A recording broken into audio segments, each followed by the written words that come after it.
依然是炎热的夏季，依然是经典的凉菜。嘿，大家好，我是有才，我又来了。在今天的视频中，我将教会你如何做五彩蔬菜卷，味美颜值高，操作简单，多吃还不胖。作为吃货的你还在等什么呢？跟着我来一起操作吧。首先我们准备包菜1个，切去根部后，小心翼翼地开撕。发现这样根本行不通。因为包菜叶很脆的缘故，所以无论你怎么小心，叶片还是很容易破裂的。怎么包出一片完整不破裂的包菜叶呢？你想到答案了吗？没错，在开水中稍微烫一下。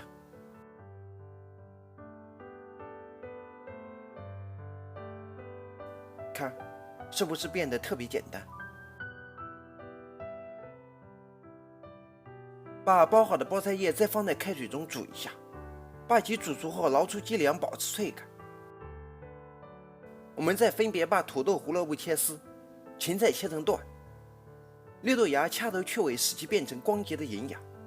然后把丝和段倒在刚才煮包菜的水中，大火煮一下，煮时可来点盐入底味。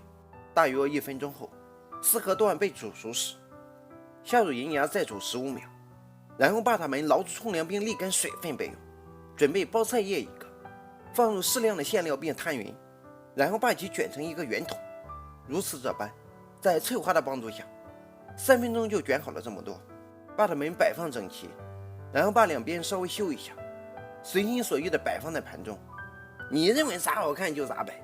下面我们来调配蔬菜卷的蘸酱汁，向碗中加入蒜末适量，白糖少许，味精1丢丢，生抽3汤匙，香醋1.5汤匙，芝麻油半汤匙，辣椒油根据个人口味添加。我们再加入熟芝麻半汤匙，然后稀里糊涂搅一下，搅拌均匀，继成蘸酱汁。把调好的蘸酱汁沿盘子边缘淋入即可。搞定！一日三餐记得按时吃饭。